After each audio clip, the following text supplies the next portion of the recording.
Joy. Awesome. Thanks for being, here we go. Thanks for being here and welcome everyone. We have a small group of PS users with us today. Welcome. I'm Barb McCaffrey and I'll be taking us through the orientation presentation for PS Suite. And really the object today is to share how you would use this. Because as a practice facilitator and orienting a clinic to the idea of CII CPAR, there's lots of information to convey. And I doubt you would have an opportunity to use this entire presentation in a single instance. And you might be using it bit by bit, and you might also be printing it out if you just have an opportunity to interact with the physician and team that way. I gave you the link in the chat of where this presentation is from. It's available on the Practice Facilitator resource page. And as well, want to say this is a PowerPoint, so it can be customizable.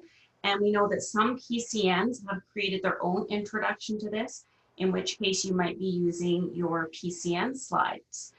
So I'm going to just go ahead, and I'm also going to mention that when you use this, the presentations do have notes in them.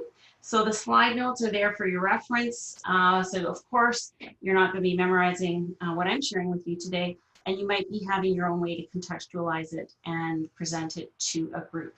So I'm just going to move into PowerPoint mode, and I'll take you through how to use this presentation. And go back.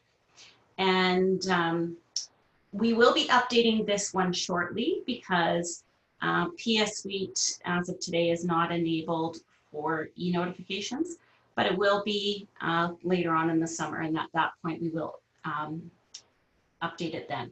So we do remind participants that this is a partnership between the various groups, and that CII and CPAR were actually at the request of physicians.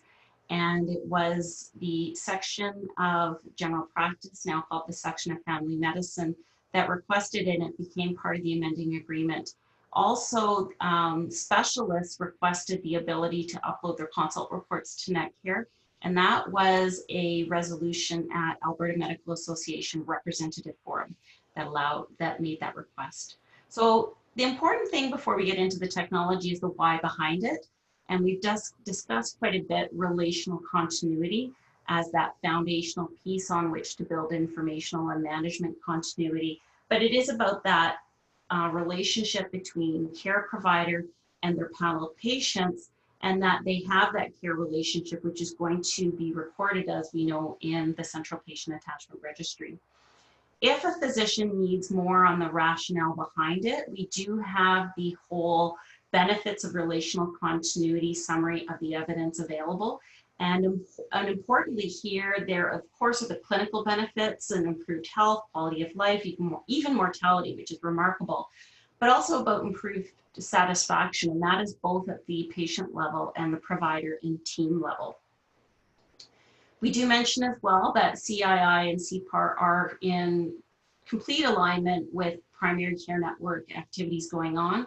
Of course, it's foundational to supporting patients' medical home and continuity of care. But as we know from e-notifications, it's a really important tool for transitions of care.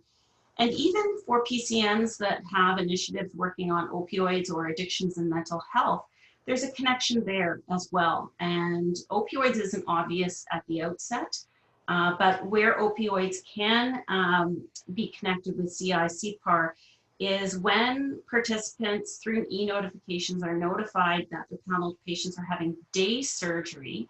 This is often what interests the family physician. If they have a patient with a history of addictions issues, that they would be notified and can follow up if there are any post-surgical medication issues that the primary provider might want to sort out with that patient. Of course, this is your opportunity to relate it to the relational continuity clinical practice guideline. And we know that a lot of physicians are very familiar with the top guidelines, and they traditionally produce them in clinical areas like cardiovascular health, diabetes, This is the first one produced for a clinical intervention such as relational continuity, but it helps to stress the importance of relational continuity, which CII CPAR can support. So this is your opportunity to go into what these technologies are, and we know that CII and CPAR are two separate technologies that work together. CII is that ability to collect information from the clinical EMR and share it with Alberta Netcare. It also shares it with the Healthcare Data Repository, which is new in Alberta. And we want to remind physicians that the Healthcare Data Repository isn't this ungoverned bit of data in Alberta. It is governed by the Health Information Data and Governance Committee, which is strongly represented by Alberta physicians, as well as other contributors such as nurses and pharmacists. The Central Patient Attachment Registry is the second piece of technology. And this is a way that we have a provincial system that can have a database of which patient is attached to which provider in which clinic. So it's a way for participating physicians to somewhat share or declare their relationship with their patients and the system. It automatically uploads from EMRs on a monthly basis. For clinics that you've been working with that have already been doing panel or panel management, this is completely logical next step for them. And we'll see that it is really important for e-notifications to work that we have CPAR. Throughout the presentation, you might decide to use these slides or not. And I see that this one needs updating, but this is an opportunity to show them that there's additional information on the website. So this is your time to explain in detail how CII CPAR work. This is what most physicians want to know, and we'll do it in the context of PS Suite. So the first information that is shared with clinics that are participating or participating providers in the system is encounter information.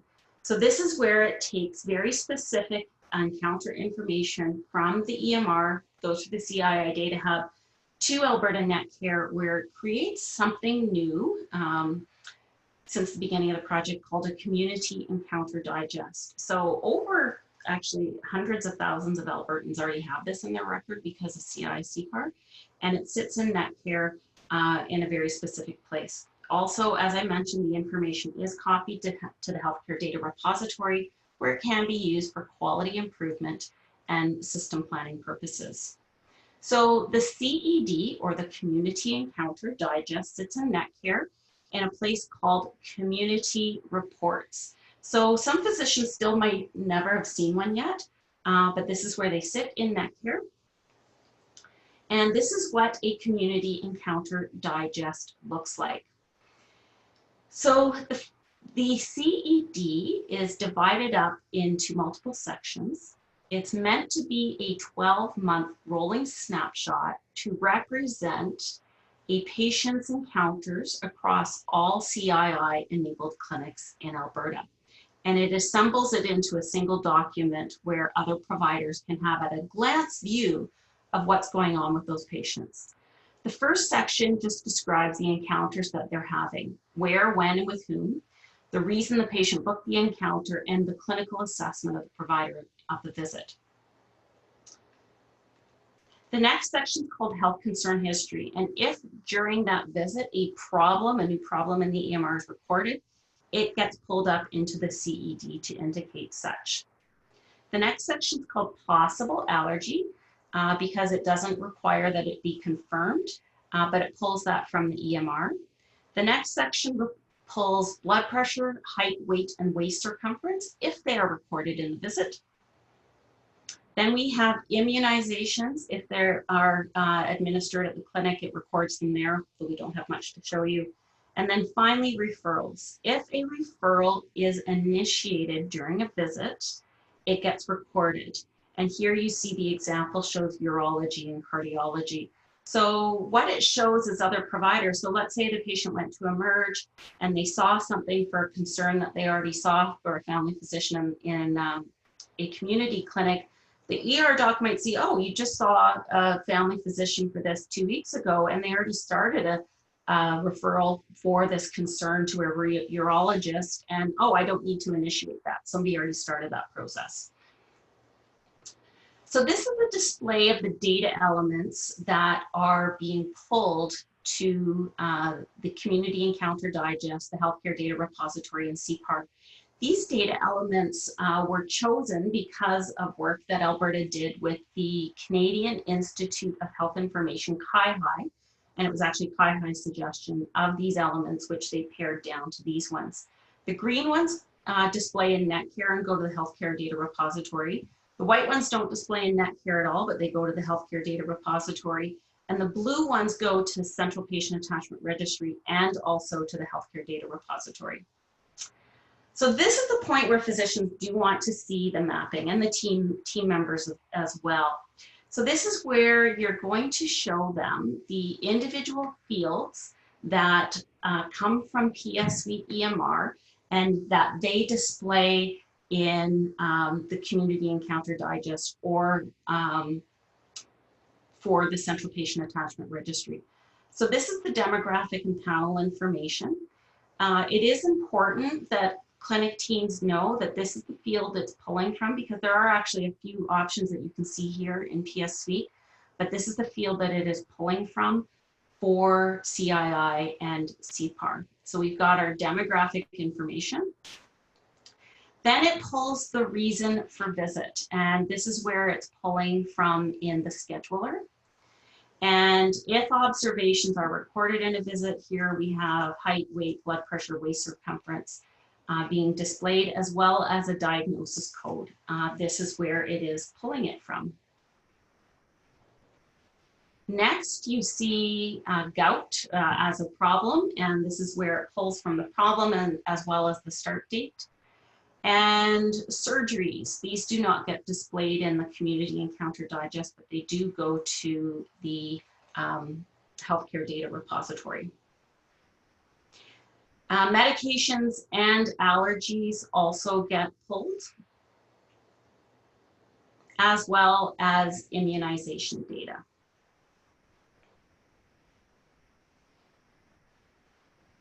Okay. If a consult is initiated, it pulls the type of consult, and this is where it comes from in PS Suite. And finally, I'd like to point out as well that information is available within the PS Suite EMR help files.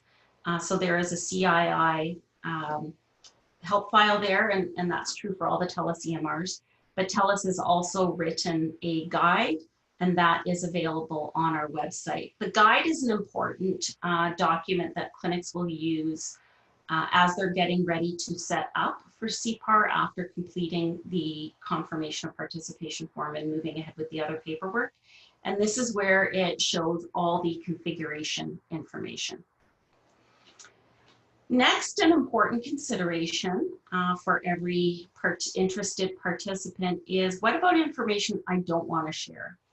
The first bit there is to remind them that any information that is not entered into a mapped field does not get pulled into CII CPAR. So that's always their first option. And you can see from what I just showed you that text notes from a SOAP note would not pull. But if they have to enter into a field that, but they don't want it to flow, they can use the confidentiality feature within PS Suite. And there's information from TELUS on how to do that, on how to make a note or a chart private or a profile item private. Those are all options. Okay, the next piece of information is the second type that can contribute to Netcare, and those are consult reports. So any provider, any physician that receives requests for consults and responds with a consult report can sign up for this. And we do have family physicians contributing consult reports as well. This one's really simple because it is just a copy of what the consultant office would fax back to the requesting provider, but this displays in Netcare. So there is some steps to do this, and if PS Sweden and TELUS have outlined the steps to submit a consult report to Netcare, and there's a setup piece that happens as well, but there's a very particular workflow to submit letters to Netcare. And they sit in the consultation folder in Netcare. This is an existing folder, and so it doesn't matter if they're coming from a CII clinic or an AHS clinic, consultations all sit in the same folder. Now, the third type of information that goes from the clinic to CPAR are the panel lists. So this is where a clinic will have panels for each provider, and they will get uploaded on a monthly basis before it happens on the 10th of the month with TELUS. And the panel lists go from the clinic EMR through the data hub to the central patient attachment registry. There, the clinic will receive 2 reports in return. And to get those reports, a clinic team member needs to log into the secure CPAR web portal and download those reports. The first report is called the demographic mismatch report. The first page of the report indicates any patient on the panel who's become deceased since the last monthly upload. And the second part of the report indicates patient demographic information that is not a complete match with the provincial client registry, and there's opportunities to clean up that. The second report is called the panel conflict report. And this indicates for any patient on the provider's CPAR panel who is attached to another participant in CPAR anywhere in the province. So it indicates the name of those patients and their demographic information. And for each provider in both clinics, it identifies the last confirmed date and the last visit date so that the clinic team can use that information and resolve the panel conflict. As well, the CPAR data also goes to the healthcare data repository. So what is the timing of this? For TELUS clinics, they upload on the 10th of the month automatically. Very shortly later, the demographic mismatch report is available, but all the reports start getting matched in the central patient attachment registry on the 2nd of the month. And then the panel conflict report is available on the 2nd of the month. The upload report error is available immediately after upload to the clinic central patient attachment panel administrator. Here's some details on those reports. The conflict report, again, just closer view so that you can see that detailed information. We'd like to remind clinics that the other provider on this list is also participating in CPAR. So they want to see these panel conflicts addressed as well. And sometimes clinics have those questions. And here's a screenshot of the demographic mismatch report. And it does show if a patient has become deceased anywhere in Alberta, that does get included. So this is where we are with CPAR, and also want to explain where we are going. So the first feature that's coming for PSV clinics are e-notifications, and we expect that in August of this year in 2020. And that will send a message back to the clinic EMR when a patient in the CPAR panel has had a hospital admission, a hospital discharge, an emergency department discharge, or day surgery anywhere in Alberta. And it will display in PS Suite, very similar to a incoming lab report, so that the team can action it. One of the other features that is planned for CII CPAR is the patient summary report. And this is the ability for the family physician office to curate a summary of a patient that can then get uploaded, and it will display in Netcare. It's also designed, going to be designed so that it copies that report and sends it to My Health Records, so the Albertan can also have access to their own report.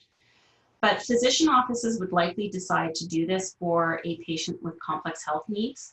where it would be high value in net care to have that summary should they ever end up in the emergency department or hospital.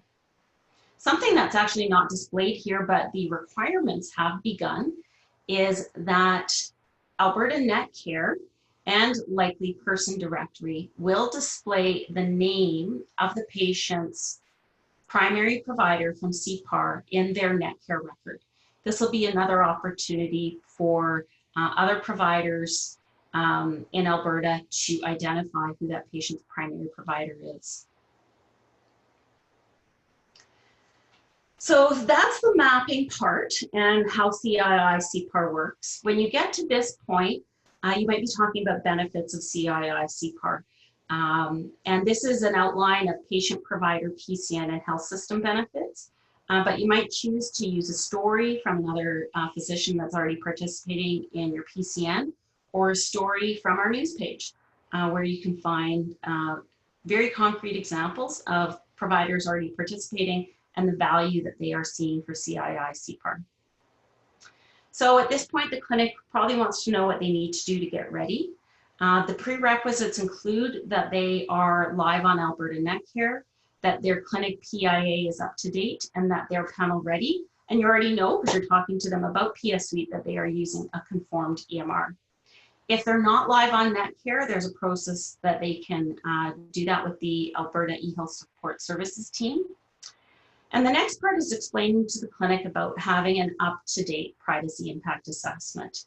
Again, this project does not require that a clinic do a new PIA, but it does require that the PIA itself be up to date.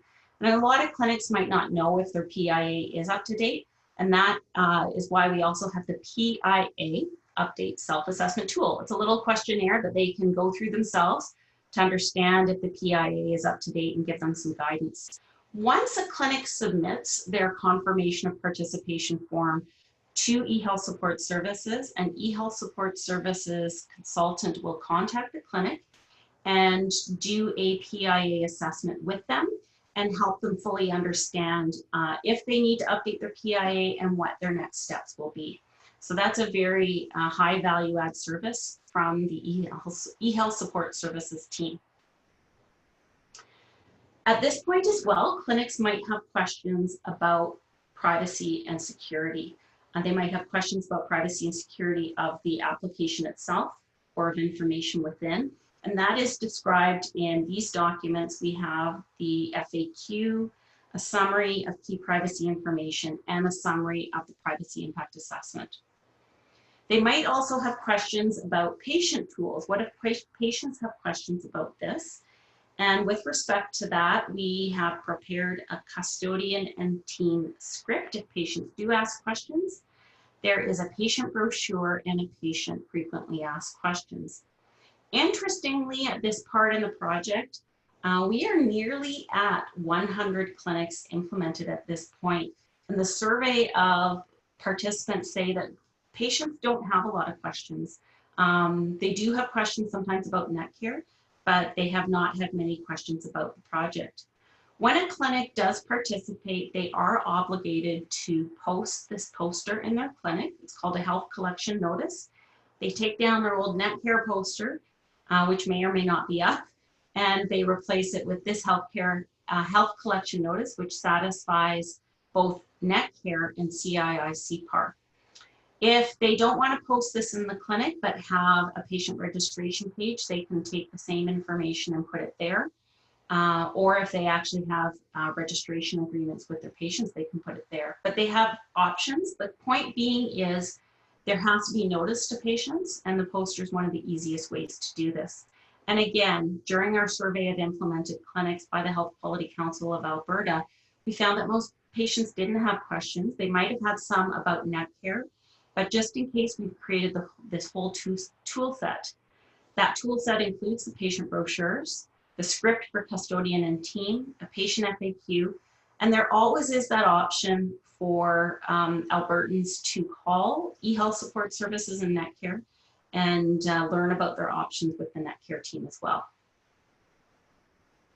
So the next readiness criteria is panel readiness. We're going to talk a lot about this, but it is important that clinics do have solid processes for panel identification and maintenance.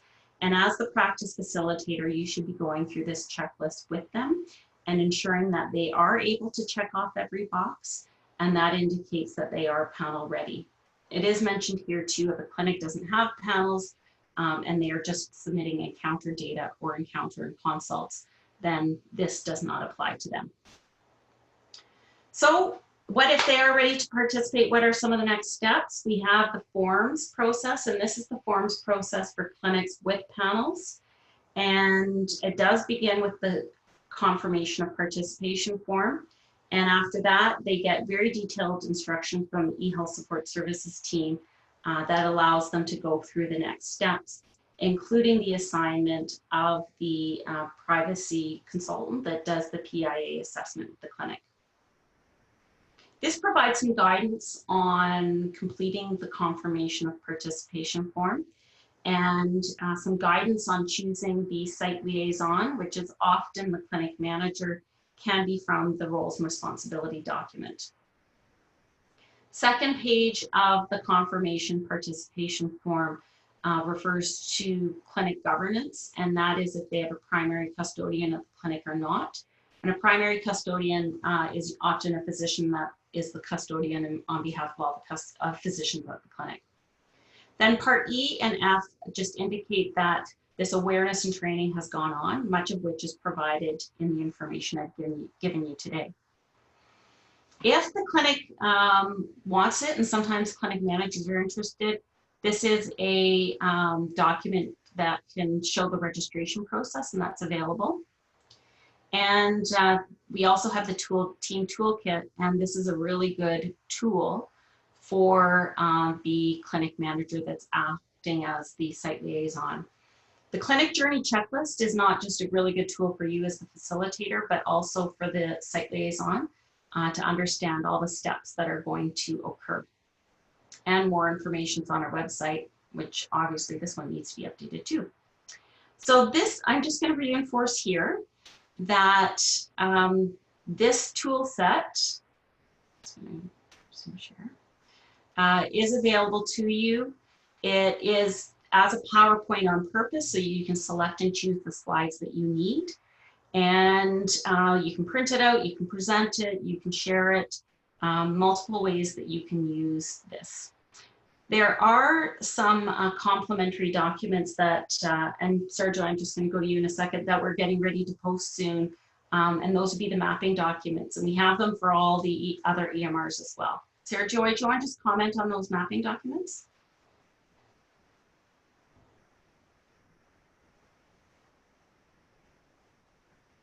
I think you're on mute. They will be posted on the website.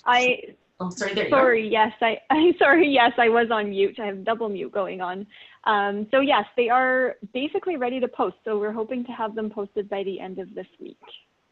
Awesome, thank you. So I'm going to pause here. We have some time.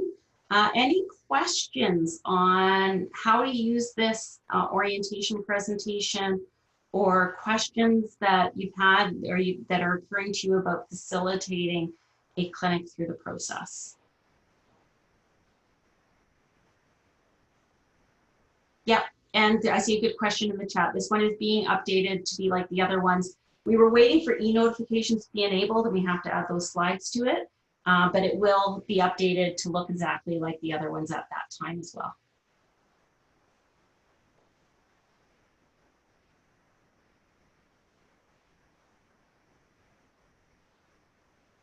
Any other questions about PS Suite or facilitating a PS Suite clinic to get involved?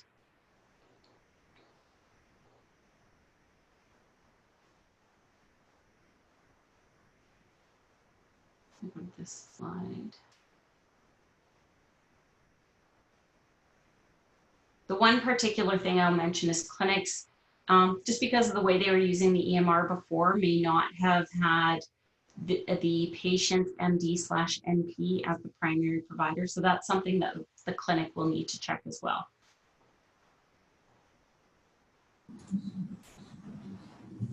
Hi, it's Teresa Sylvester here. I have a question in regards to like the mapping as far as the SOAP notes. Is it like what? Is it if the physician uses like a SOAP note stamp and then anything in there doesn't go, or if they chart similar to a SOAP note but don't actually use a SOAP note, how do they know what will be forwarded on and what won't appear? Yeah, that's a great question. And because PS Suite uses stamps and documentation looks a little bit different than the other EMRs that we've talked about already, is first of all, it literally only pulls these designated fields. So let's say they do have a stamp and they're using that to do their SOAP note. It will literally only pull if there is a blood pressure, height, weight, waist circumference, or a diagnosis field in that stamp. It will only pull from those areas. So it's very specific as to what information does upload to the Community Encounter Digest. And so all that free text they're putting in a SOAP note, or if they never even, as you know in PS Suite, and I'll actually just make this a little bigger so you can see. So in PS, it doesn't matter if they're using a stamp or not, but when they're entering vitals, it looks like this. And if they don't enter any vitals in a visit, there's nothing to pull. Okay. So does it look for like the colon, like say that the physicians don't use the SOAP note stamp, but they chart similar to a SOAP note, but it's not an actual SOAP note? Will everything go because it's not in a stamp? No. Or like what does it pull? Like I'm a little bit confused by it. Okay. So Teresa, have you used or have a close look at PS Suite before? Oh yeah, I've used PS Suite for just about 10 years now. Okay, so you're very familiar with it then. And you know then that if you record, let's say, if you write HT, colon, and then a value, it recognizes that as a discrete data. Right. And so literally what CII is doing in the background is it's only looking for these very specific discrete data elements. Okay. That are outlined here, and it doesn't pull anything else. So if they had a stamp that did have, let's say, a BP field in it, it would pull just the BP field. It would pull nothing else in the stamp aside from these elements. Okay. Okay. But thank you for that, because we might change our screenshots to show a SOAP note stamp and what it is only pulling from within the stamp. Yeah, that would be good, actually. Okay, thank you. We'll make that change. Okay, thank you. You're very welcome. Good question. Any other questions?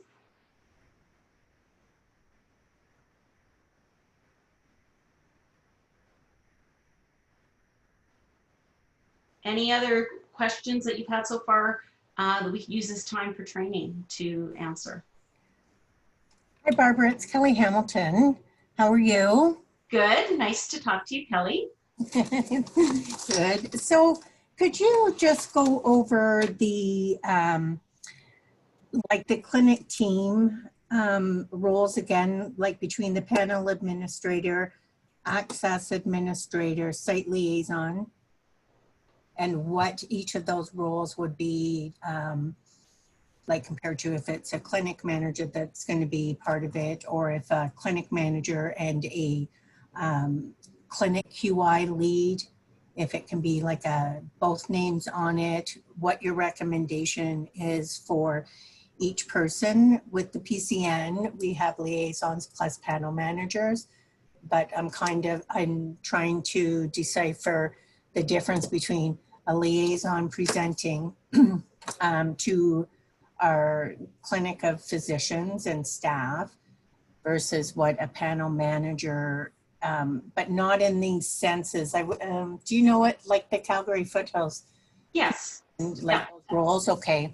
So I'm just kind of looking at where they kind of are stepping out, and then where a clinic manager and then their clinic team would be stepping in, and in which role.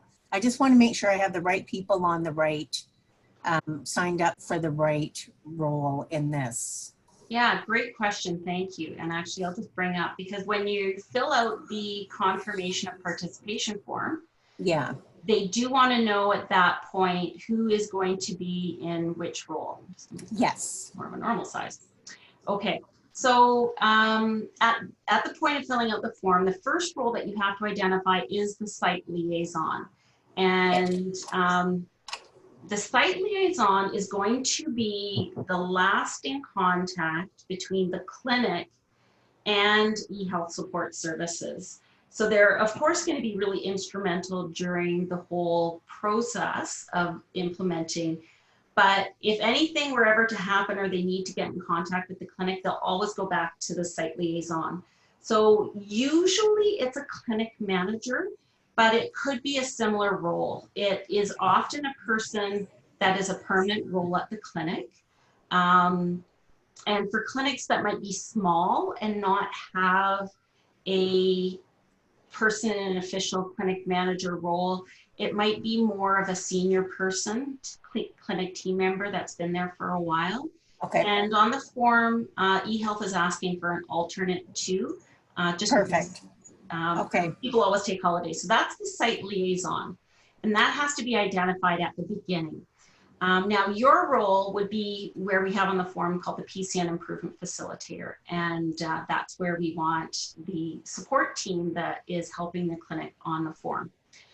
Then once a clinic is getting ready to move ahead, they are asked for a couple other roles. One is called the CPAR Access Administrator. Very often a clinic will make this the same person as what's called their NetCare Access Administrator. It's basically a person that can provision clinic team members in the AHS software that allows them access to different web applications, including CPAR. So a clinic NetCare Access Administrator, which is often the clinic manager and other people like that, allows them to add and subtract people from using NetCare in the clinic. The CPAR Access Administrator does the same thing. It allows them to say, this clinic team member will get access to CPAR on behalf of our clinic. So that brings us to the third role. They're called Barb, I'm just gonna stop, ask another question with that one. So can it be more than one person? Absolutely, and it's actually encouraged to be more than one person so that you always have a backup, again, because people go on vacation. So usually you have an access administrator and a backup access administrator. Okay, great. Thank you, good question, Kelly. So then our next role is called the CPAR Panel Administrator. This is often somebody that might be a panel manager. It could be a clinic team member. For some clinics that have signed up already, it could be the person that works in the clinic on behalf of the PCN. And even remote workers can do this. So if they're a PCN panel manager, but they don't even work in the clinic and work remotely, they can still do this role. So the CPAR Panel Administrator is given permission to log into the secure CPAR web portal. And they have a couple roles. At the beginning, they ensure that the panel is set up in CPAR, and that means entering that the physicians are entered in properly and that their panel number, which is given as part of the process, is in there. Then on once a month, they are able to log into CPAR and download the reports. So that would be, they'd have access to their error report, demographic mismatch report, and the panel conflict report. So they get, the word is provision, they get permission to do that from the clinic CPAR Access Administrator, which is often the same person as the NetCare Access Administrator. So sorry, long explanation, but those are our 3 roles: site liaison, often clinic manager, access administrator, and then the CPAR panel administrator. Do you find that typically there's basically 2 key members that almost share all of these, like they are basically the key team that is looking after that? So there's always 2 names on it. Like I'm looking at, you know, if you have like a QI lead within the clinic, which I do, which is Teresa Sylvestre, that is on this training, as well as a clinic lead that I'm kind of looking at, that she would be a lot of this as well as myself, but then if there should probably be another person as a backup, right? Yeah, I hear what you're saying, Kelly, and it Like, could be just a couple people, Yeah. and with backups that really take on this. And sometimes the question is, who does the panel work in the clinic too, or who's ultimately responsible for the panel work? yeah, we do have, we have panel managers, you know, that are assigned to member clinics and stuff like that. But I think it's important to have somebody that is in the clinic on site, knows the clinic and the operations of it, that would be that go-to, that would be looking after these reports and stuff, and then always having a backup. And I got to be honest, just my name on there, just just in case Teresa goes somewhere. Well, yeah, I hear you on that. And that's why, like, when you talk with the site liaison, we do always recommend that there is an alternate. Okay, yeah. And see, yeah, and I think most clinics, they wouldn't have one access administrator, they have a backup, and same with a panel administrator. So we do have some PCNs and clinics that have signed up, and the site liaison is the clinic manager, who is part of the clinic or somebody in that role. And often that person's the access administrator, but then the panel administrator is a clinic team member that does panel work. And a second panel administrator is the PCN person. And some PCNs have designated, and that person might work actually in the clinic occasionally, but they will remotely do the panel administrator work as well. They're the backup. Okay. That's great, thank you. Thank you, those are really good questions. So while I have your, I'm sorry, there's people in the chat that. There is another good, I'm going to answer this. Can one person be all 3? Yes, but you need a second person in the clinic as well. Just because if you're familiar with net care rules, a person can't self-authorize in our system. So they need somebody else to even authorize them. So literally, we have had a clinic that is just a physician and a team member. And the team member, let's say it's just a doc and an MOA. The MOA does everything, but the physician actually is the alternate access administrator. And they have to authorize, like the first time they have to authorize the other person, because you're not allowed to self-authorize in our system in Alberta. And that's as simple as it gets when you have a single doc and an MOA that works together.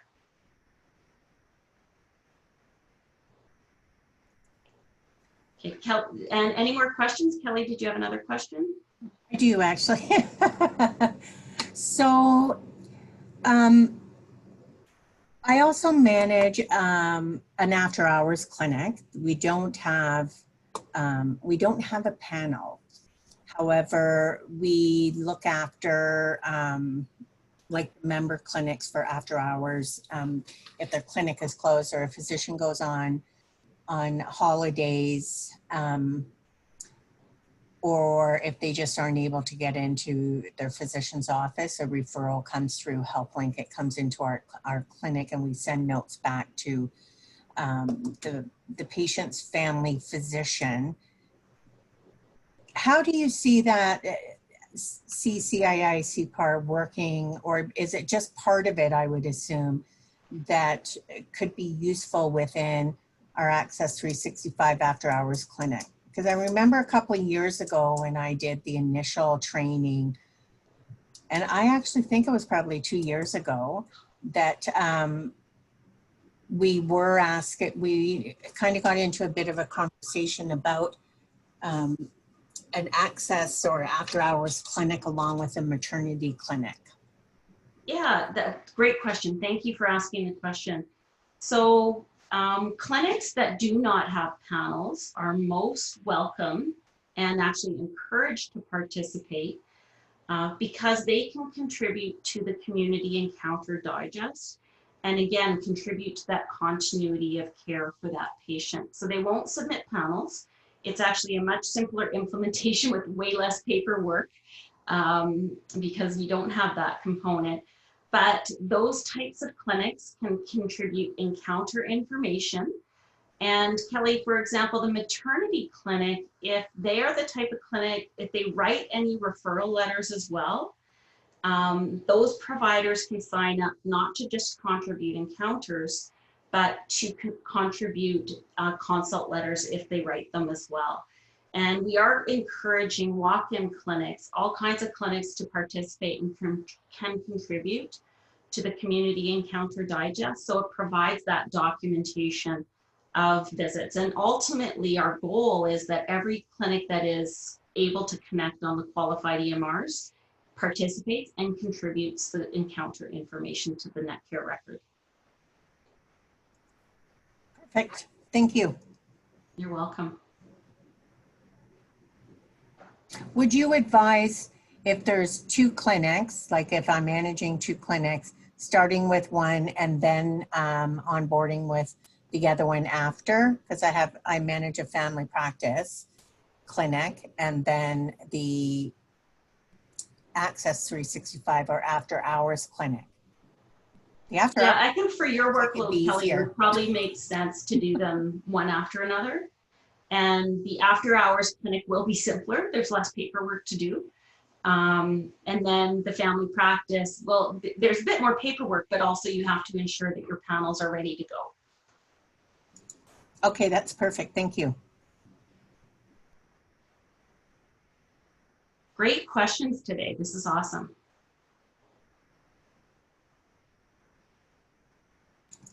Looks like Richard's got a good question. Yeah, so can a clinic that does walk-in and panels? Yeah, so let's say you have a practice and you could even, there's all kinds of combinations, right? You could have some physicians that do panel work and then some physicians don't do panel work, have no panels. But let's say you have a clinic that in the daytime, the providers see their panel patients, but they also have an after hours clinic and they do walk-in care. So they will be contributing both. So both their panel patients and their unpaneled patients. And they can contribute both, absolutely. And we do want them to contribute that, because imagine, let's think about the CED as, for an Albertan, we have this record in NetCare for us, and it paints a picture. And even if a patient, they go to their family physician, they might have to go to a walk-in clinic, and think about how complex it can be for a person that is getting ill with something but not diagnosed and maybe seeing multiple providers because they have to, it's Saturday afternoon, whatever. And that this paints a picture, and then they end up in emergency or hospital. This gives the emergency and hospital a picture of where they've been and when and who they've been seeing and what they've been assessed at various stages that can contribute to them having better information to treat that person. So we do encourage all kinds of clinics to participate. And it doesn't matter if they're doing panel care or non-panel based care, there is that opportunity to contribute.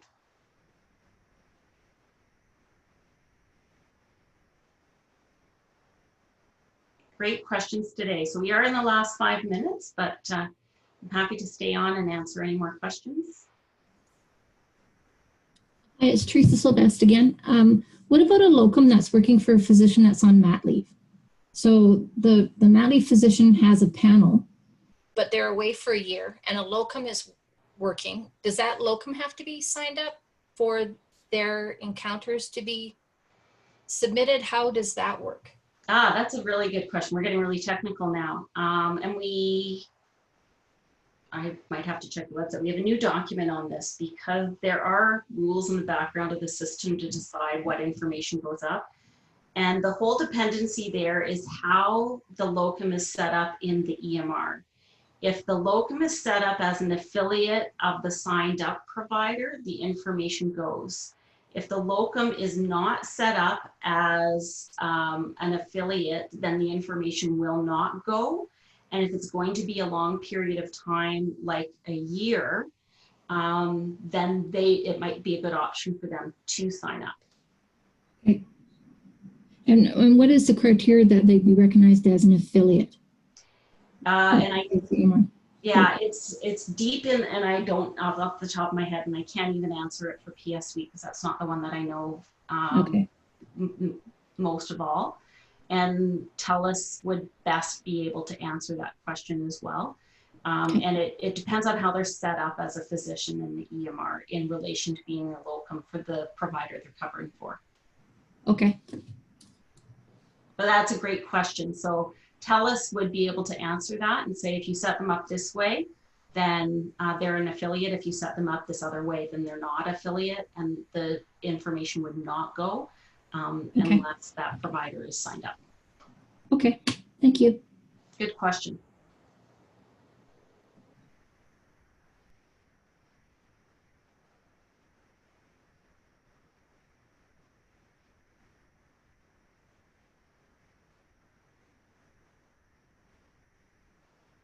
Yeah, and to clarify as well, so if somebody has a panel, they contribute encounters and the panel information, and they're participating in CII and CPAR. If a clinic doesn't have a panel, then they're not actually participating in CPAR at all. They're really just participating in CII. So we have many specialists in Alberta, and they don't have panels, and they're just participating in CII. We have providers that are primary care that don't have panels, and they're just participating in CII as well.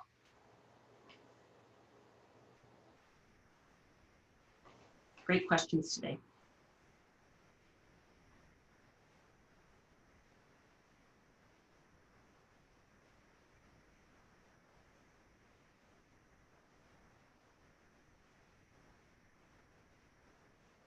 Well, thanks everybody. Really appreciate your participation today. Really great questions. And we will see you tomorrow morning for session 3. We'll be doing, we've got the elevator speech. We've got some difficult questions, of which I think you guys asked lots today too. So we'll see you tomorrow. Thanks again for participating. Wonderful questions, and have a good afternoon.